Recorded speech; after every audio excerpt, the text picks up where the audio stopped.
తెలంగాణలో కొత్త తయారీ కేంద్రాన్ని ప్రారంభిస్తున్న అమర రాజాకు ఏపీ మినిస్టర్ నారా లోకేష్ శుభాకాంక్షలు తెలిపారు. జగన్ హయాంలో సొంత రాష్ట్రంలో ప్రోత్సాహం దక్కాల్సిన సంస్థకు ఇబ్బందులు ఎదురయ్యాయని ఆవేదన వ్యక్తం చేశారు. ఈ మేరకు మంత్రి లోకేష్ ఎక్స్ వేదికగా పోస్ట్ పెట్టారు. వైసీపీ హయాంలో అమర రాజా వేధింపులకు గురైందని పేర్కొన్నారు.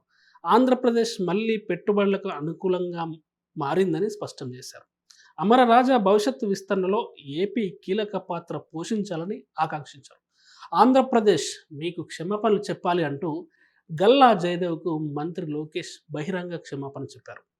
అయితే పూర్తి వివరంలోకి వెళ్తే తెలంగాణ ముఖ్యమంత్రి రేవంత్ రెడ్డి మహబూబ్నగర్ జిల్లా దివిటిపల్లిలోని అమర్ రాజా గిగా కారిడార్లో ఏర్పాటు చేసిన కస్టమర్ క్వాలిఫికేషన్ ప్లాంట్ను ప్రారంభించారు. ఇవాళ ప్రారంభోత్సవం అనంతరం సీఎం ప్లాంట్ను సందర్శించి అక్కడ జరుగుతున్నటువంటి ఉత్పత్తి ప్రక్రియలు, సాంకేతికత కార్యకలాపాలను కూడా ఆయన పరిశీలించారు.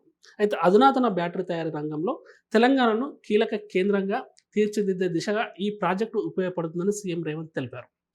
అమరరాజా ఎనర్జీ అండ్ మొబిలిటీ సంస్థ ఆధ్వర్యంలో అభివృద్ధి చేస్తున్న ఈ గిగా కారిడార్లో లిథియం అయాన్ బ్యాటరీలు, అధునాతన కెమిస్ట్రీ సెల్స్ తయారీకి సంబంధించిన కార్యకలాపాలు కూడా చేపట్టనున్నారు. అయితే భవిష్యత్తులో ఎలక్ట్రిక్ వాహనాలు, ఎనర్జీ స్టోరేజ్ రంగాలకు అవసరమైన బ్యాటరీ సాంకేతికత అభివృద్ధికి ఈ ప్రాజెక్ట్ కీలకంగా మారనుంది.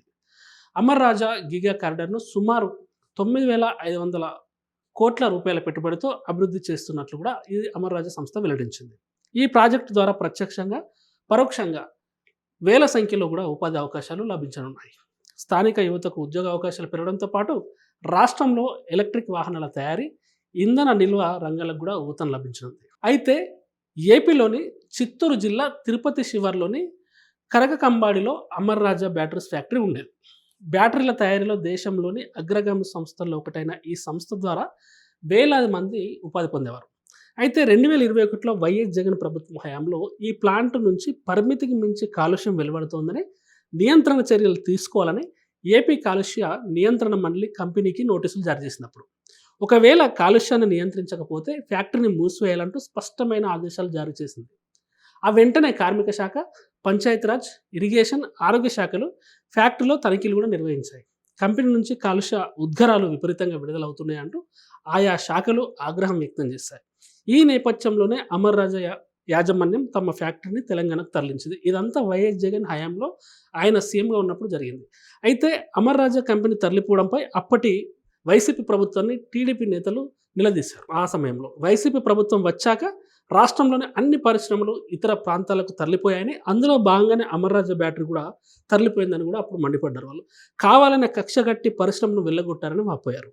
కేవలం తెలుగుదేశం ఎంపీ గల్లా జయదేవ్ సంస్థ అన్న ఏకైక కారణంతో రాజకీయ కక్ష సాధింపుతో అమర్ రాజా సంస్థపై జగన్ ప్రభుత్వం తీవ్రమైన వేధింపులకు పాల్పడిందని, అయితే అమర్ రాజా సంస్థ ఆలోచన గురించి తెలుసుకున్న తెలంగాణ ప్రభుత్వం వారికి సాదర స్వాగతం పలికిందని చెప్పారు. ఏకంగా 9,500 కోట్ల పెట్టుబడితో పరిశ్రమలు ఏర్పాటుకు ముందుకు వస్తే వెంటాడి వేధించి తరిమి కొట్టిన ఘనత వైసీపీ ప్రభుత్వానికి దక్కుతుందని అప్పుడు వాపోయారు వాళ్ళు. దీనిపై అప్పట్లో చంద్రబాబు నాయుడు కూడా స్పందించారు.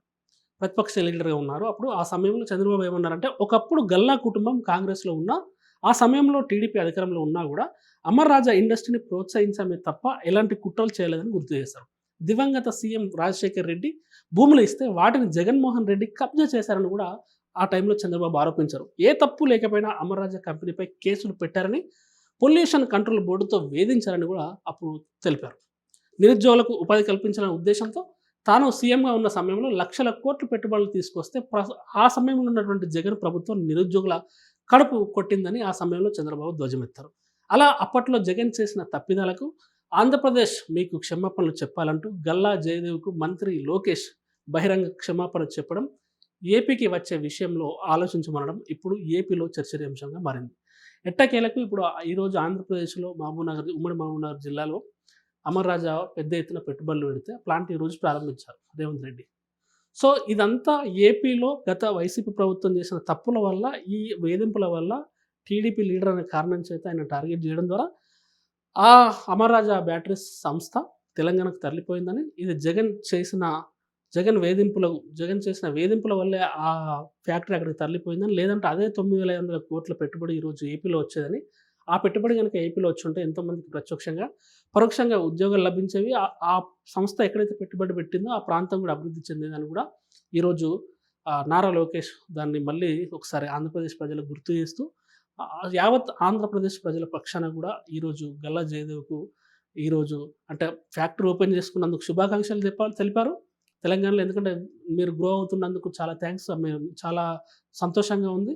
మీరు అలాగే గ్రో అవ్వాలని ఒక మిత్రుడు కోరుకుంటున్నానని చెప్తూనే, ఇటు ఏపీలో మీకు అప్పుడు వచ్చిన పరిస్థితుల వల్ల ఈరోజు మేము మీకు ఆంధ్రప్రదేశ్ ప్రజల పక్షాన కూడా మీ అందరికీ మీకు సారీ చెప్తున్నాం అందరి తరపున అని చెప్పేసని ఈరోజు నారా లోకేష్ సారీ చెప్పడంతో మరొక్కసారి అమర్ రాజాకు సంబంధించిన బ్యాటరీ తరలింపు అనే అంశము ఈరోజు మళ్ళీ చర్చకు రావడం సోషల్ మీడియాలో దానిపై టీడీపీ వర్సెస్ వైసీపీగా మళ్ళీ రూపాంతరం చెందడం జరిగింది. ఈ అమర్ రాజా బ్యాటరీ ఆంధ్రప్రదేశ్ నుంచి తెలంగాణకు తరలిపోవడంపై మీరేమనుకుంటున్నారు? నిజంగానే జగన్ ప్రభుత్వం గల్లా జయదేవ్ కుటుంబం పైన రాజకీయ కక్షకు పూనుకుందా? ఈ అంశంపై మీరేమనుకుంటున్నారు? మీ అభిప్రాయాన్ని కామెంట్ రూపంలో తెలియజేయండి.